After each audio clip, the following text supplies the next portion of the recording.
Oh, I didn't notice you there. You seem to be staring at me for no reason at all. I overheard you sleeping in the meadow and decided to keep myself busy until you woke up. Oh, this instrument is called the ocarina. And this one I have in my hands has been passed down through many centuries, with the melodies of many of my ancestors woven into its length. I must admit that I still have a lot to learn about how to use this magnificent instrument, but I look forward to the day when I can hopefully perform music that will soothe the anxieties of our friends and neighbors. Oh, you think it was lovely? Oh, I see.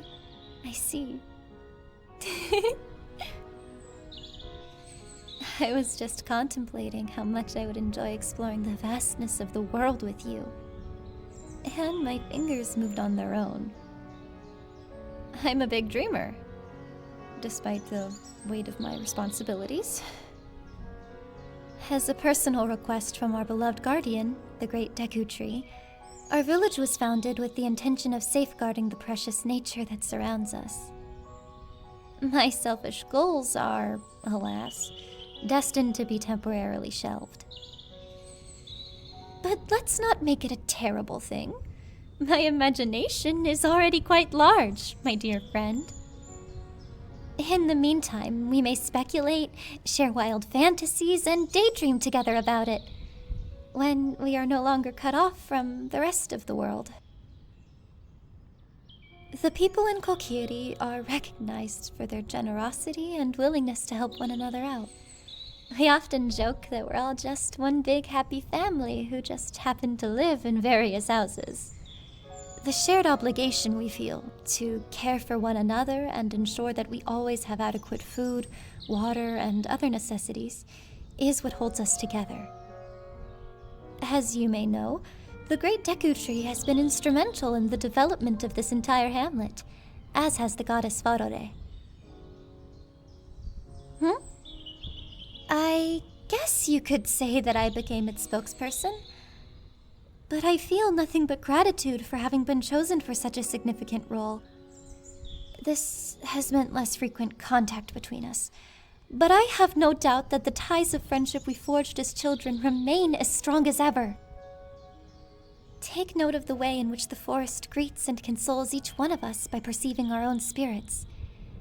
It exudes a feeling that is both tranquil and warming. Do you recall the days we spent wandering around one of the smaller mazes for fun? How often have we gotten lost and then found our way back to each other? The large walls crumbled, allowing us to see one another once more, while the shrubs produced a gentle breeze. I have faith that you will eventually find the answers you have been seeking. After all these years, your own personal ambition.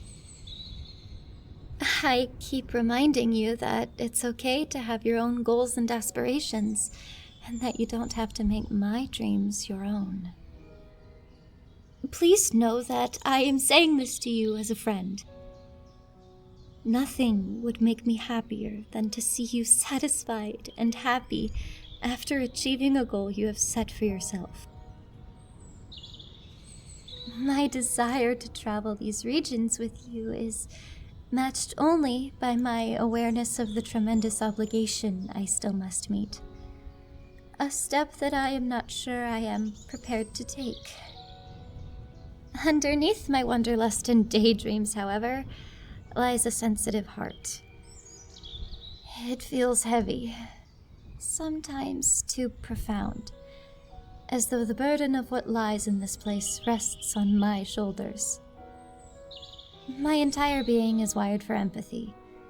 Therefore, I can easily understand other people's feelings. I hope to always be someone that others can lean on for strength and support, and to whom they can turn for consolation and words of wisdom. I am not perfect by any means. Far from that. Sometimes I feel like I can't breathe under the weight of my own expectations. And that's when the insecurities start to set in. I wonder if I'm making the right decisions, and if I'm really capable of reaching the potential I know I have.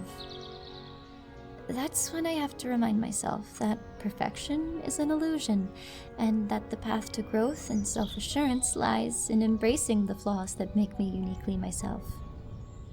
But I know that we will always be there for each other, won't we? I'll never forget our initial encounter, which took place somewhere close to the ancient bridge. Even though you were just a little kid, your bravery captivated me, even when we first met. Your optimistic outlook on life and boundless creativity sparked an urge in me to envision great things and pursue goals beyond our modest household. You inspired me to question everything and look for answers. And for that, I will always be grateful to you. While the others were content with a perpetual childhood, I have always believed you were destined for something greater. Never in a million years did I think that just having you in my life would mean so much. I owe everything to you. We ended up becoming friends from the start. Inseparable. We spent endless days exploring the green surroundings, climbing trees and laughing until our bellies hurt. We had our own special spot where we could go to talk freely about our deepest, darkest, and most intimate thoughts and feelings. You are the type of friend who listens attentively and comprehends the depths of my soul without my having to utter a word. Consequently, I consider myself fortunate to have met you. Hey! Why don't I show you a melody I was practicing a while ago? I named it after you. In case you don't mind, of course.